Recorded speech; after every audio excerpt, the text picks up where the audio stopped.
بسم اللہ الرحمن الرحیم رب اشرح لی صدری ویسر لی امری۔ السلام علیکم بچوں، امید ہے آپ سب خیریت سے اور صحت مند ہوں گے۔ ظاہر ہے عید کی آمد ہے اور آپ سب لوگ عید کی تیاریوں میں بھی مصروف ہوں گے، لیکن بچوں اس مرتبہ آپ بہت محتاط رہنا، غیر ضروری طور پر بازار یا باہر بالکل بھی نہ نکلنا۔ وہی چیزیں جو آپ کے پاس موجود ہیں انہی سے عید سیلیبریٹ کرنا سادگی کے ساتھ، کیونکہ آپ کو پتہ ہے یہ جو کرونا وائرس ہے جتنا انٹریکشن بڑھتا ہے اتنا ہی یہ وائرل ہوتا ہے، جیسا کہ چھوٹی عید پہ ہوا اور ہمیں خاصی مشکلات کا پورے ملک کو سامنا کرنا پڑا۔ دعا ہے اللہ تعالیٰ جلد از جلد اس وبا سے ہمارے ملک کو اور ہمارے لوگوں کو بلکہ پوری دنیا کو نجات دیں۔ آج ہم اپنے تیسرے چیپٹر کا بنو عباس، خلافت بنو عباس، جس کو ہم سیکنڈ ایئر میں پڑھ رہے ہیں، اس کے تیسرے چیپٹر کا آغاز کریں گے، جو کہ دوسرے بنو عباس کے خلیفہ ابو جعفر المنصور کے بارے میں ہے۔ تو چلیے ہم اپنے چیپٹر کا آغاز کرتے ہیں۔ ابو جعفر منصور، اس کی ولادت بمطابق 713 عیسوی 95 ہجری میں حمیمہ کے گاؤں میں ہی ہوئی۔ نام اس کا عبداللہ بن محمد، ابو جعفر اس کی کنیت تھی اور منصور اس کا لقب۔ سلامہ اس کی والدہ کا نام تھا جو بربری نسل کی تھی، بڑی عابد اور زاہد خاتون تھی، علم و فضل کا بڑا شوقین تھا، اس کے حاصل کرنے کے حوالے سے بڑی دلچسپی کا مظاہرہ کرتا تھا۔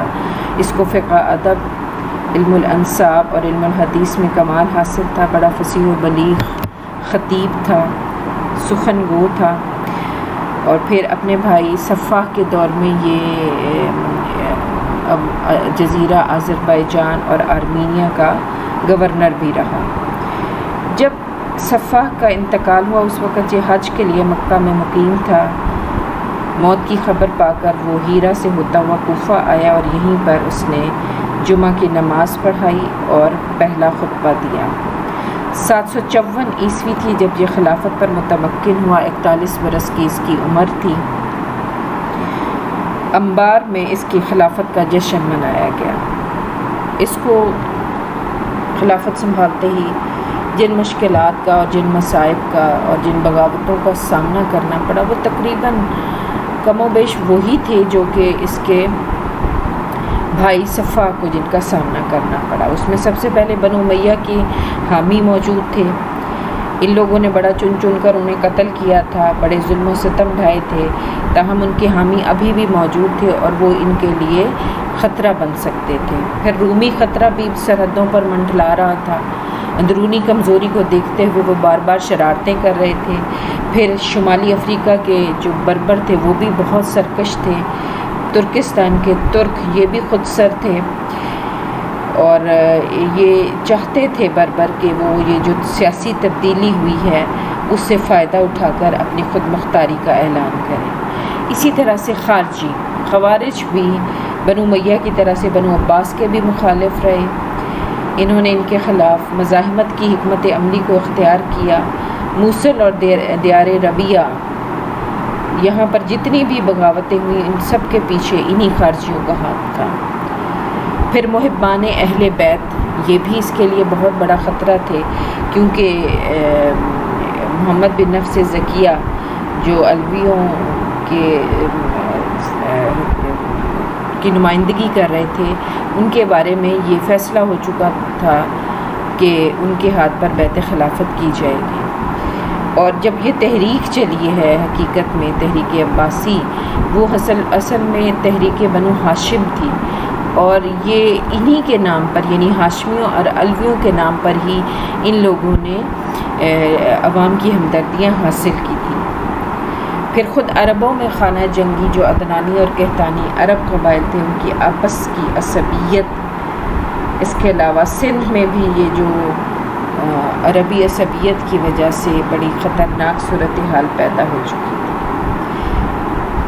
سب سے اہم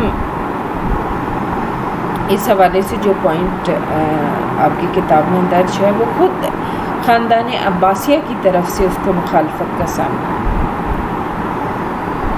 اس کا چچا عبداللہ بن علی جو شام اور جزیرہ کا حاکم تھا،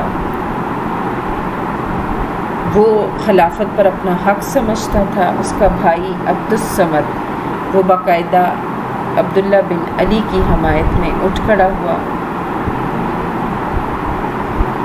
اس طرح سے خود بنو عباس کی طرف سے بھی ابو جعفر منصور کو اپنے اقتدار کے حوالے سے بڑا شدید خطرہ لاحق تھا۔ پھر ایک اور طاقتور عنصر تھا ابو مسلم خراسانی اور اس کے ساتھی۔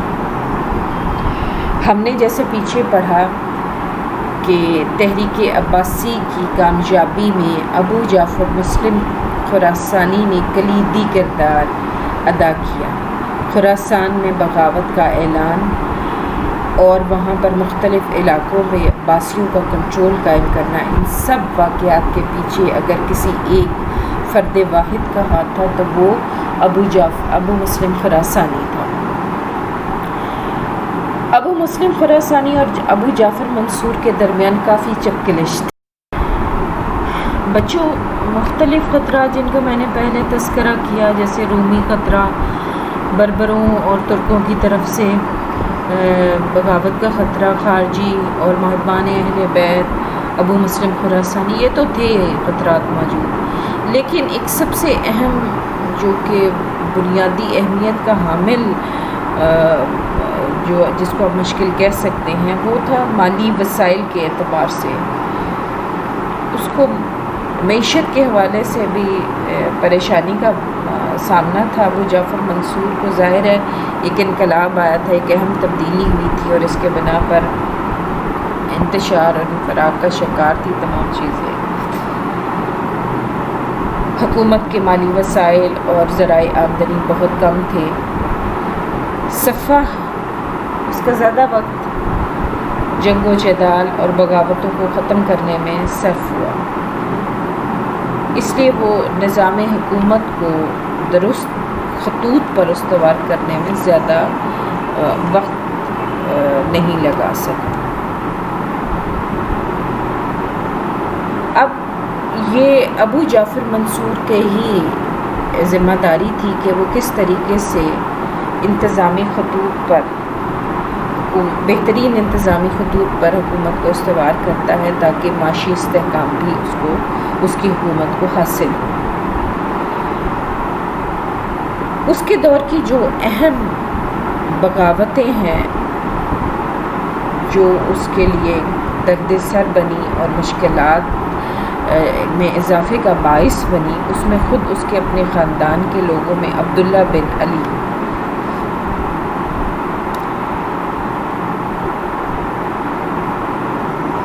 پھر اس کے بعد ابو مسلم خراسانی، اس کا رویہ۔ بچوں، اس کے علاوہ کچھ ایسی بغاوتیں بھی ہیں جو اہم ہیں اور ان کے بارے میں آپ کو شارٹ کوسچن آ سکتے ہیں، لہٰذا ان کے بارے میں ایک مختصر سا جائزہ آپ کو اس لیکچر میں ساتھ ہی ساتھ دیتی رہوں گی۔ آپ ان کو آبجیکٹو پوائنٹ آف ویو سے نوٹ کریں۔ ان بغاوتوں میں سمباد مجوسی ایک تھا، اس کی بغاوت۔ ابو مسلم خراسانی کو جب اس نے دھوکے سے قتل کیا تو خراسان میں بنو عباس کے خلاف شدید ناراضگی کی لہر دوڑ گئی۔ ابو مسلم کے خون کا انتقام لینے کے لیے سمباد نامی ایک شخص، اس نے مسلمان ہو کر اپنا نام فیروز رکھا، اس نے بغاوت کی۔ یہ مجوسی نسل کا تھا، نیشا پور کے گاؤں کا رہنے والا تھا۔ اس نے نیشا پور اور رے پر قبضہ کر کے تمام خزانہ اور دولت لوٹ لی اور مسلمانوں کا خوب قتل عام کیا۔ خراسان کے جو لوگ دل سے مسلمان نہیں ہوئے تھے، وہ اپنی ہی قوم کے ایک فرد کو عربوں کے خلیفہ کے خلاف جب انہوں نے دیکھا کہ بغاوت کرا تو اس کے ساتھ مل گئے۔ ان لوگوں نے اسلام کے غلبے کے خلاف نعرے لگائے، خانہ کعبہ کو مسمار کرنے کا دعویٰ بھی کیا۔ ابو جعفر منصور نے جمہور بن مرار اجلی کو اس کے خاتمے کے لیے مقرر کیا۔ اس نے بڑی پامردی سے اور ہمت کے ساتھ ان کا مقابلہ کیا۔ اس کے سمباد کے 60,000 ساتھی قتل ہوئے۔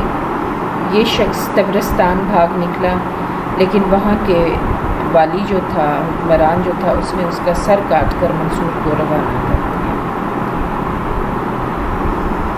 جمہور بن مرار، جس کو منصور نے سمباد کی بغاوت کے خاتمے کے لیے مقرر کیا تھا، وہ اس کو شکست دینے کے بعد تمام سامان اور مال و اسباب پر اس نے قبضہ کر لیا، اور جب اس سے پوچھا گیا اس بارے میں تو اس نے بغاوت کر دی۔ اب اس کے بغاوت کے خاتمے کے لیے منصور نے محمد بن الاشس کو بھیجا۔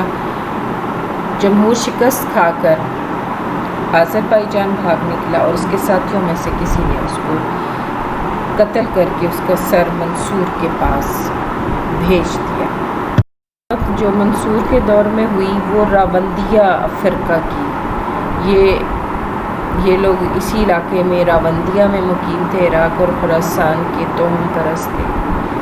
تو یہ ابو مسلم کے پیروکار تھے، اور ان کے بڑے عجیب نظریات تھے، تناسخ اور حلول پر ایمان تھا۔ یہ ان کا عقیدہ تھا، اعتقاد تھا کہ آدم کی روح نے عثمان بن نہک میں، اللہ کی ذات نے منصور میں، اور جبریل نے منصور کے حفاظتی دستہ کے سالار حسن بن معاویہ میں حلول کر رکھا، یعنی ان کے اندر آیا ہوا۔ یہ منصور کو دیکھنا عبادت سمجھتے تھے، اس کے محل کو اپنے رب کا محل تصور کرتے تھے، اور یہ لوگ اپنے نظریات کی تبلیغ کرتے تھے۔ اور جب یہ دارالحکومت میں پہنچے تو منصور بڑا پریشان ہوا۔ اس نے ان لوگوں کے تقریباً 200 کے قریب آدمی گرفتار کر لیے، اور جب ان کو اپنے ساتھیوں کی گرفتاری کا علم ہوا تو انہوں نے اپنے منصور کے محل کو گھیر لیا اور اپنے قیدیوں کو آزاد کرا دیا۔ اس وقت منصور کے محل میں بہت تھوڑے سے آدمی تھے، اور صورتحال بہت بگڑ سکتی تھی، اور ایسا معلوم ہوتا تھا کہ منصور اپنی جان گوا بیٹھے گا کہ مان بن زائدہ مجمع کو چیرتا ہوا، یہ جو سازشی تھے اور بلوائی تھے، ان کو مارنے اور ہٹانے لگا۔ اور اس طرح سے کچھ اور لوگ بھی منصور کے پاس پہنچ گئے۔ مان بن زائدہ بن امیہ کا امی تھا۔ منصور نے جب کسی سے پوچھا کہ یہ کون ہے، تو جب اس کو معلوم ہوا کہ یہ وہی مان بن زائدہ ہے جو بن امیہ کے آخری تاجدار مروان ثانی کا زبردست حامی تھا، تو منصور نے نہ صرف اس کو امان دی بلکہ اس کے سابقہ گناہوں کو بھی معاف کر دیا، اور سجستان اور یمامہ کا گورنر مقرر کیا۔ پھر اس کے بعد اسی طرح سے خراسان میں استاد سیس نامی ایک شخص نے نبوت کا دعویٰ کیا۔ یہ 150 ہجری کا اور 767 عیسوی کا واقعہ ہے، جبکہ فرقہ راوندیہ کی جو بغاوت ہے وہ 141 ہجری اور 758 عیسوی کا واقعہ ہے۔ بہرحال اس کے دعوی نبوت کو خراسانیوں نے اس کی حوصلہ افزائی کی۔ بادغیس، سیستان، ہرات کے باشندوں نے اس کے دعوے کو قبول کیا۔ اس نے خراسان کے حصے پر قبضہ کر لیا۔ مرو الروق کے حاکم نے اس کے خلاف فوج کشی کی، لیکن شکست کھا کر قتل ہوا۔ منصور نے خازم بن خزیمہ کو اس کے خاتمے کے لیے مامور کیا۔ استاد سیس کی فوج پیدل تھی۔ خازم نے ان کو محاصرہ میں لے کر اتنا دوڑایا کہ انہیں تھکا دیا، اور بعد میں ان پر حملہ آور ہوا، اور اس جنگ میں باغیوں کے 70,000 آدمی مارے گئے۔ استاد سیس خود گرفتار ہوا۔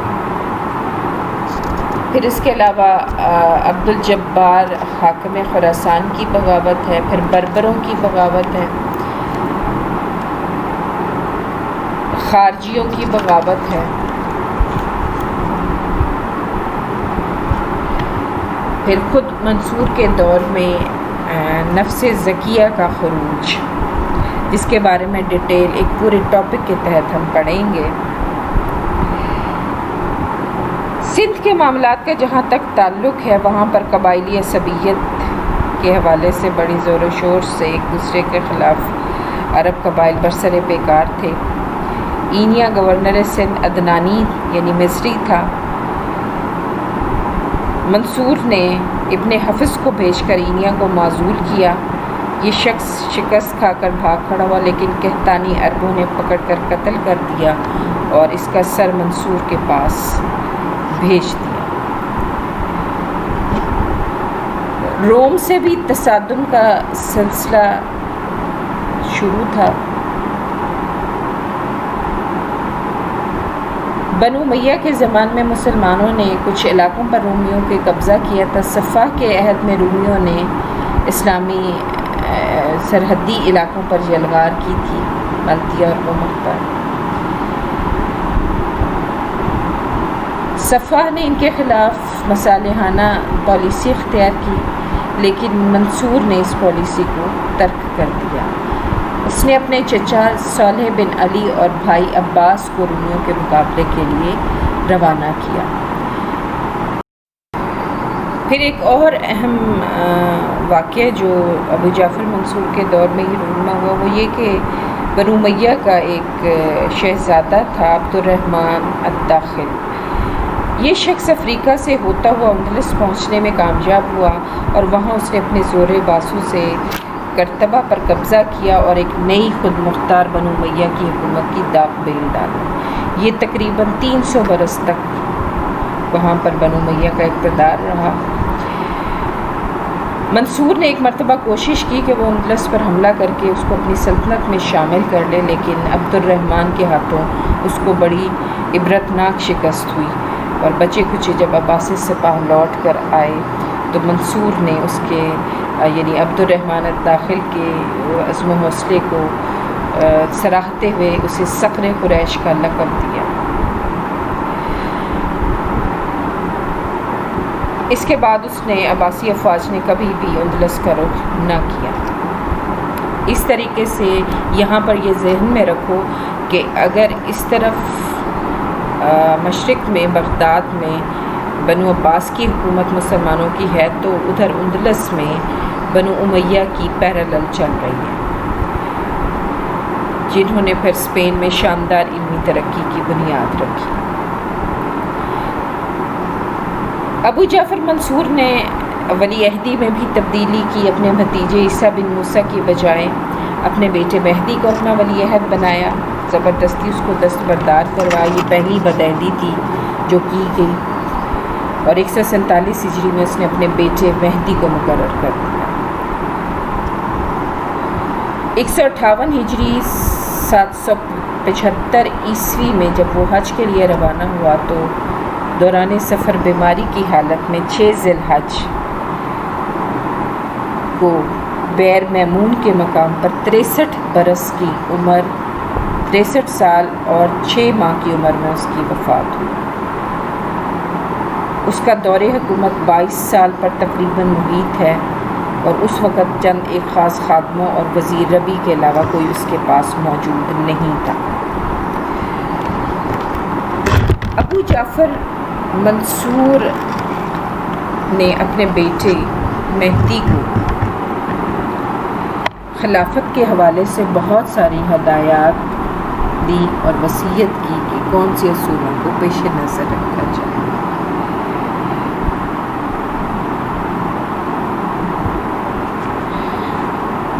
اس سے پتہ چلتا ہے ان الفاظ سے جو کہ اس نے وصیت کے طور پر اپنے بیٹے کو کی کہ وہ کس قدر تدبر اور معاملہ فہمی اور ہمت اور شجاعت کا مظہر تھا، حاضر دماغ تھا، بے پناہ انتظامی صلاحیتوں کا مالک تھا۔ چند ایک جو کوٹیشنز ہیں اس کی وصیت کے حوالے سے وہ میں آپ کو پڑھ کر سناتی ہوں، جو اس کے حوالے سے یا اس کی شخصیت کی آئینہ دار ہیں۔ اس نے اپنے بیٹے کو مہدی کو نصیحت کرتے ہوئے کہا، حکمران بغیر تقوی کے درست نہیں ہوتا، رعایا بغیر اطاعت کے ٹھیک نہیں ہوتی، ملک انصاف کے بغیر آباد نہیں ہوتا، حکومت کا قیام اور دوام روپے سے ہے، انتظامیہ ملک کی تمام خبروں کے حاصل کیے بغیر درست نہیں رہتا۔ جو شخص معاف کرنے پر سب سے زیادہ قادر ہے وہی سب سے زیادہ سزا دینے پر قادر ہوتا ہے۔ سب سے کمزور شخص وہ ہے جو اپنے سے کمزور تر لوگوں پر ظلم کرتا ہے۔ پھر اس نے کہا کہ جو تعریف کو پسند کرتا ہے وہ اپنے اخلاق درست رکھتا ہے، اور جو تعریف کو نہیں چاہتا اس کے اخلاق بھی بگڑ جاتے ہیں۔ جس نے تعریف کو برا جانا لوگ اس کی مذمت کرنے لگتے ہیں، اور جس کی مذمت کی گئی وہ آخر میں بے بس کر دیا جاتا ہے اور اس کی کچھ نہیں چلتی۔ پھر اس نے ایک اور نصیحت بھی کی، عاقل وہ نہیں جو مصیبت میں پڑھ کر نکل آئے، بلکہ وہ ہے جو مصیبت سے پہلے اس کا انتظام کر دے اور اس میں پڑھنے کی اسے نوبت ہی نہ آئے۔ بچوں، یہ آج آپ کا لیکچر تھا جس میں ہم نے ابو جعفر منصور کا تعارف، اس کے مشکلات اور بغاوت